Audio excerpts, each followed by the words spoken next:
Good afternoon, I'm TerryTopCat for TerryTopCat Purrsents for clusterview.com, and I'm with the unique and wonderful Sabrina Kennedy. Good afternoon, Sabrina. Oh, good afternoon. Thank you for having me. Oh no, thank you for coming. I've been dying to do this interview for a long time. But I want to explain to the audience how I heard about you. So I've got a couple of friends who are in PR, and they were telling me, oh, you've got to meet this wonderful artist called Sabrina. She lives in your area. She's from America. And while I'm having this conversation, this voice behind me says, are you Terry? And I'm like, yes. And it was you. So it was like, as we were talking Yes. before off camera, that synchronicity, that was definitely was synchronicity there. That was Definitely a synchronicity, Terry. In my world, there are no coincidences. love that. We'll come on to more about your world. So you were born in Salem, Massachusetts. Yes. So tell me about the history about Salem, because I was looking it up, and it's there's a lot to do with witchcraft and history about that. And I know you're a white witch. So tell me, I'm really fascinated to more about Salem and about witchcraft and you growing up in Salem. So Salem, we call it the North Shore of Massachusetts. It's 20 minutes north of Boston. And Salem was known for the historic witch trials and how the Puritans came over and they burnt men, women, and children who were essentially healers, or, you know, they wanted to heal in a different way medically, and they didn't want to follow a specific religion. So they were condemned, or if someone's husband cheated on them, they would go say that woman or man is a witch. Everyone was accusing everyone of being a witch. And, you know, so many people were exiled and burnt. And there's definitely a darker energy in Salem, just because also the slave trade came into the ports in Salem. But it's also quite a magical place, because over the years now, witches and psychics and healers have all come to Salem to make it a home. It was very intense, though, growing up near Salem, because Halloween, all the ghost hunters come in, they have the haunted houses, it's quite commercialized, but I'm proud to be from where I'm from. So please explain to the viewers your first experience with music. So you told me you were adopted. Mm-hmm. Were your parents, your adopted parents, playing music, or when you saw your first artist on TV or radio? Who kind of got your interest? Oddly enough, I saw Britney Spears on MTV, her music video for Hit Me Baby One More Time, and that was it. That was really it. I was singing before that. I asked my parents if I could go into plays, so I was doing musical theater. And I grew up on country music, Loretta Lynn, Dolly Parton, Johnny Cash. All great artists. All great artists. Stevie Nicks. Oh. You know, a lot of the greats. So my parents had excellent taste in music, but no one in my family, adopted family or biological family, was musical. So for me, it's what my soul wants to do. It's what my soul always wanted to do. And not once did anyone push me to do this. It was always something that I said, I want to sing. And that was my first influence with music.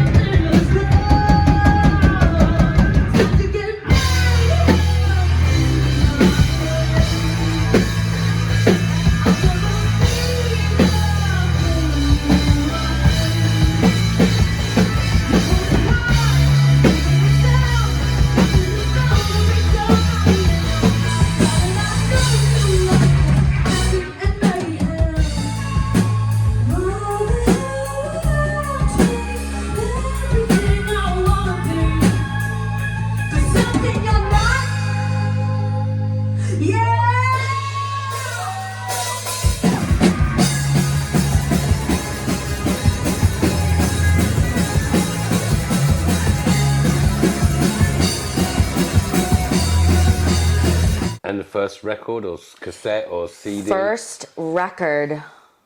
Was it Britney? No, it was not Britney. It was Edge of 17. It was Stevie Nicks. Wow. Stevie Nicks. That's great.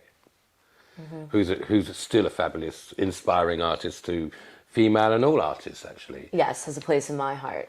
And what about first live concert that you went to? First live concert was AC/DC in Boston with my dad. That was interesting. I was young. And then after I went to Britney and Christina Aguilera and NSYNC. And then that was it. I was in love with music. So I always wanted to go to live shows. I also was a dancer for 14 years, a ballerina, so I was okay. constantly on stage. From the time I was 2 years old, I was on stage. And instead of being in line with all the other girls dancing, I ended up going to the front of the line and showing them all the dance. And my parents were mortified, but my father said it's what she wants to do. So Absolutely. So when were you first exposed to UK artists? So you mentioned like Britney and NSYNC and Christina and Stevie, but obviously there must have been some English artists when you were growing up or when you were first discovering music that really had an impact on you too. I would definitely say Rolling Stones. I would say a lot of the big bands that have come out of Britain are quite amazing. So I would say a lot of the big bands. Beatles, obviously. Beatles, obviously. I'm not huge into Beatlemania, though. So what about English female artists? English female artists, I would have to say, oh wow. Annie Lennox? Annie Lennox, definitely. Tina Turner, I would say, you know what? Nick Cave. Nick Cave, right. Nick yes, Cave, yeah, he's one of the greats. He is one of the greats, actually. Yeah, I would have to say I definitely was a little bit removed from British artists growing up. I was, I couldn't have told you that I would have ended up in Britain now and how that happened. So, which we'll get to. Yes. So you were also on a reality show called MTV's Real World, which was... yes. Tell me about that experience. So obviously were you singing and writing songs then? Mm-hmm. So, because that's kind of like a bit of a risk going on a reality show. And then obviously if things don't work out or how it's, as you know, things can be edited, it can be put people in a negative light. But tell me from your experience of Real World, how was that for you and what the other housemates were like and how long you lasted in the show and tell people what the show's all about. Real World is the first reality TV show ever made. It started in 1992 and it's 7 strangers living in a house together, navigating life. There were auditions in Boston, and I was with a group of my friends, and I decided, why don't I just do this as a joke? I'm quite a big personality. I did not think I was going to make it, and then a couple weeks later, I'm being flown out to LA, and... First time to LA? Second time to LA. I'm being flown out to LA to go through the next process of casting with all the bigwigs of the casting company, and then a month later, I'm on a flight to Las Vegas with 7 strangers that I have no idea who they are. And it was definitely an experience. I was one of the only people on the show that called my parents every day. I'm quite close with my parents. They loved the idea that I had a story. So young woman wants to be a singer, but she's also adopted. So the casting directors could run with that because I had never met my adoptive parents. So they ended up hiring an investigator in Las Vegas to help me find my birth mother. And we did. Wow. I was also in a house with 7 different people from all different backgrounds that all had very different lives and to what I was used to. So it was definitely an experience. And it was a lot. I had a camera on me 24 hours a day. The only time I took off my microphone was to go to sleep. And it was definitely an experience that I value. But I don't think I would do reality TV again. Were there tensions with other There are a lot of housemates? tensions. When you're living in such close proximity. Yes, especially where I'm used to my own space. I'm empathic. I pick up on energies with people. It was a new experience for me. And especially where we all had different views about the world, you really had to come together. But, there ended up being physical fights. There ended up being, very big arguments. But what I got to do on that show, I will never do again. So I valued the experience and I valued MTV for the experience. And, one of my castmates ended up in England marrying someone from Love Island. Oh, wow. Yeah, so it's weird how Are you in touch with some of them? Or yes. Okay, well, that's I'm in nice. touch with most of them. Genuine friendships then after that experience as well. Yes, but... Because like you say, you have the camera on you all the time. It can be quite... Obviously, sometimes you forget it's on there and then you become more... Not that people are playing acting, some people might be, but one, you forget that the camera's on, then you can loosen up and be a bit freer what you say, and then things can be controversial, but that's kind of what they want. The producers and the makers of that show, they want the clashes, the different personalities, because for them it makes it more interesting, but as a housemate might not be such a great experience. But like you say, you met your your birth mother from that. I met my birth mother, and that was definitely something I always wanted to do, but the show just made it easier. And it was quite a beautiful storyline. Once I had met her, I had a lot of people reaching out to me on social media, and they were just asking me, I want to go meet my birth mother or birth father. How did you go about doing it? How do you feel about it? And for me, although it was hard during the time, knowing that people really connected with that story made the process easier. Great. And again, something positive from that experience. Well, how did the opportunity come for you to live in the UK or move to the UK? I was living in Nashville, Tennessee. Oh, that must have been great as well. It was amazing. And after a very high in my music career, it ended up going to a very low point in my life. And I was working in a fresh pressed juice shop. And I was cleaning, and this English gentleman came in, and I had said to him, you know what, I'm kind of done with music. I'm done singing. I'm going to go back home, maybe go back to school. And he said to me, well, wait, because he heard me singing while I was cleaning. And he said, wait a minute, let's get a coffee. And his brother had worked in the industry in England, and I happened to be going to England for 2 weeks just for a break. And then 2 weeks turned into 2 months. And then that turned into flying from London back to Nashville because I kept meeting people in the music industry. And now I permanently moved in 2019, but I started going back and forth about end of 2017, 2018. 4-ish years later, I'm here. So let's speak. And I'm very grateful that you are. So let's talk about Nashville. So obviously, there's a lot of misconceptions. I've been there once, and it's all about country. And no, there's actually lots, like Kings of Leon. There's lots of different kinds of music and genre music coming from all these amazing artists and bands from Nashville. So tell me, as an artist, and also as loving nature that you do as well, it's a beautiful place as well, Nashville. So explain to everyone what Nashville's, for you, what was about. Nashville was about the soul. Nashville, you can walk into any restaurant or bar and someone is performing with soul.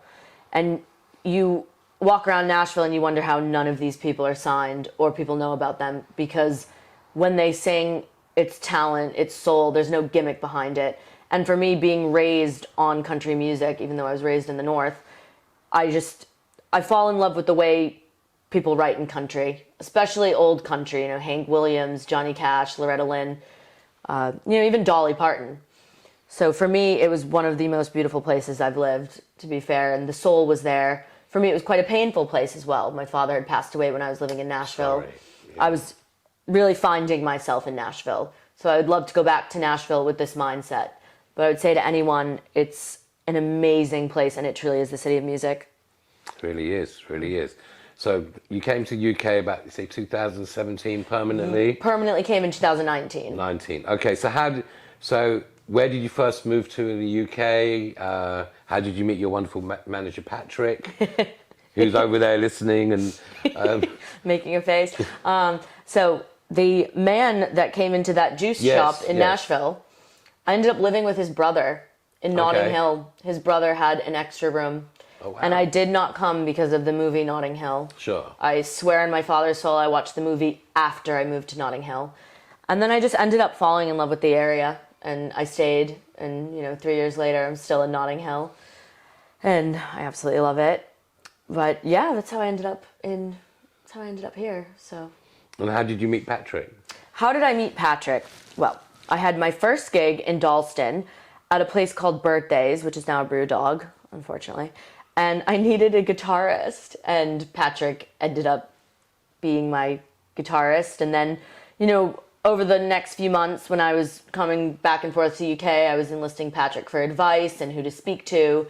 And then now he's my manager. It just kind of organically formed. Best way. Yes, and the stars aligned, and it was just kind of like, well, you know what, I'm doing all this work, so maybe I should just manage you. And then now we're here. Great. So how did you meet some of okay, let's talk about actually the writing of the songs. And so you write your songs, and yes. Do you collaborate with other songwriters? And if so, who have you collaborated with, and how have you met them? I do collaborate with other artists. Which do you prefer? I do, Okay. because I have all these ideas, But for someone else to relate to the song outside of my personal experience, it's nice to have someone on the outside looking in. Sure. And especially when I can connect with a person energetically, it just makes it that much easier to open up. I've worked with a lovely producer, Paul Visser, here in the UK, and he's really been behind some of my anthems, Hold Tight, which was on Love Island, Puritan. Before we get to Puritan, which is my favourite, how did that happen to be on Love Island? And what great exposure for you as well. Yes, I leave that up to my wonderful manager. Great. And it's just a hell of a song. Sure. So it should be out there. It should be. It's a really amazing song. How the industry is now, to have syncs and have one of your own songs on a big show on TV, it's great exposure. Especially as an unsigned artist. Absolutely. It's definitely something to be proud of. And so you should be. So I want to talk about lockdown about talking about seeing you live, because I think you're an incredible artist of what I've heard and the videos, and actually you did a cover and it was in Notting Hill Gate when you were living there, and what was it? I Put a Spell on You. Which was a really good video as well. That's online, isn't it? So people can watch that. We'll come eventually to your social media platforms. So how was the pandemic for you? Because obviously you like performing. It's also not about just writing the songs, and from finally seeing you live, which we'll get to, it was just an amazing experience. There's a Notting Hill Arts Club here, and obviously being a musician and a writer, and it affected all the crews and everybody who worked in the music industry, not just the artists alone. So how was lockdown for you? Did you get to write? Did you go do lots of walking, or write more songs, or how was your mental health? I would say it was easy in the beginning, and then as the pandemic went on, it got harder. I have a dog, and that was my saving grace, to be able to leave the house with Johnny Cash, the dog. And for me, it was about really sitting down, and I think a lot of people can attest to this. You really had to sit down with yourself, and a lot of us had been running from our emotions and everything that we didn't want to sit with for so long. And so I think for the 2 years of the pandemic, I had to sit with myself and really look at who do you want to be as an artist, as a person. You have to face these things. To be fair, I didn't really face my father's death or a lot of things that had gone on in my life, so I had to sit with that grief. And I refer to grief as her. She came in and slapped me in the face, but that was the drive and the motivation for the music now, because I had gotten into the studio before the pandemic to do Hold Tight, and then we got into the studio right before the pandemic with Puritan. And then that just kind of snowballed this EP now, Wheel of the Year, that will be coming out soon. And a lot of the music from that was from the pandemic. And, I would have my manager outside passing me, bring different equipment in to start singing, and, socially distanced and everything legal when we could. But it was definitely a time for me to sit down and write.